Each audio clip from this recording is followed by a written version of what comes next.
Stay back! Get away from me! Lucas knew this was the end. Alone in the deep heart of the African wilderness, with a broken leg and surrounded by a pack of starving hyenas, he closed his eyes and prepared for the final blow.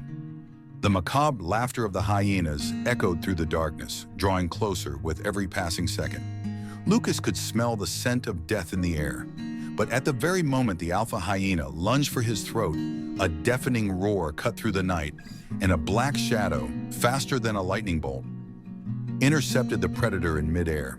Lucas opened his eyes, trembling, and saw a massive, imposing silhouette standing between him and the pack. It was a black panther, the ghost of the forest, the most feared and lethal predator in the region. What Lucas didn't know in that moment of pure terror was that this beast wasn't there to hunt him. She was there to repay a blood debt contracted 5 years ago, a debt that began with an act of compassion that defied the very laws of nature. It all began on a rainy morning in 2018. Lucas, a dedicated young biologist working as a forest ranger, was on his daily patrol when he found something that broke his heart. Hidden among the massive roots of an ancient tree was a black panther cub, caught in a cruel metal trap left by illegal poachers. Her mother was nowhere to be found, likely a victim of the same men. The cub was exhausted, dehydrated, and her paw was severely mangled. Her golden eyes filled with agony met Lucas's. In that moment, something shifted deep inside him. Against every rule and every warning from his superiors, Lucas decided he wouldn't let that creature die. He took her to his isolated cabin. He named her Shadow. The first few months were a constant battle for survival. Lucas cleaned Shadow's wounds every day, facing the instinctive snarls of a beast that didn't yet understand human touch. He bottle-fed her, spent sleepless nights monitoring her fever, and spoke to her in low, soothing tones. Slowly, the ice of wild instinct began to melt. Shadow began to recognize Lucas's scent, the sound of his footsteps, and the safety of his voice. What was once a dangerous predator became, within the walls of that cabin, a creature that sought affection and protection. They played in the yard, and Shadow grew at an incredible pace. Within 2 years, she was a 90-kilogram machine of pure muscle, with claws that could tear through steel, but which remained tucked away whenever Lucas was near. However, Lucas knew the painful truth that every protector of wild animals must eventually face. Shadow belonged to the wild. She was not a pet. Keeping her in captivity would be a greater cruelty than the trap that had first injured her. The process of reintroduction was slow and grueling. Lucas spent months teaching Shadow how to hunt, how to hide, and how to trust her own primal senses. He took her to increasingly remote areas of the reserve, forcing her to drift away from him. The day of the final goodbye was the saddest day of Lucas's life. In a secluded valley, he removed her tracking collar and pointed toward the dense forest. Shadow looked at him, then at the woods, and hesitated.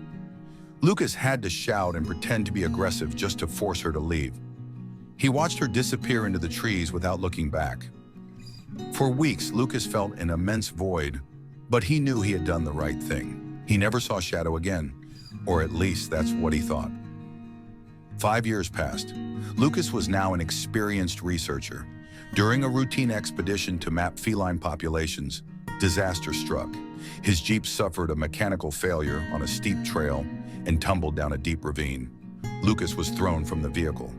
When he woke up, the sun was setting. He tried to stand, but a searing pain in his leg made him scream. It was shattered.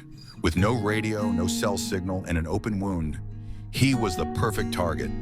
The scent of blood in the African savanna travels for miles. It didn't take long for the first pair of glowing eyes to emerge from the shadows. A pack of hyenas, opportunistic and cruel, began to circle him. They knew he was defenseless. Lucas dragged himself against a rock, clutching nothing but a dry branch, praying for a miracle. And the miracle arrived. Just as the first hyena lunged, Black Death leaped from the shadows. Shadow didn't just scare the pack away. She fought with a fury Lucas had never seen. In minutes, silence returned to the jungle. The panther turned slowly. Lucas held his breath, his heart pounding in his throat. She approached him step by step, majestic and imposing. Lucas closed his eyes, expecting the end, but he felt something different. A warm, raspy lick across his forehead, followed by a deep purr that vibrated through his very bones. It was her. Shadow had not forgotten the man who saved her life. Throughout that cold and dangerous night, the panther remained lying beside Lucas, warming him with her body and snarling at any shadow that dared to move closer. By morning, the sound of a rescue helicopter appeared on the horizon. Shadow stood up, looked at Lucas one last time with those deep golden eyes, and with an elegant movement, vanished into the brush before the rescuers could see her. Lucas was saved and lived to tell this story. Today, he still works in Africa, and sometimes on nights of the full moon, he hears a familiar roar coming from the mountains. He smiles, knowing that in the vastness of the wild, he has a protector. Because gratitude, my friends, is a language that even the wildest beasts understand perfectly.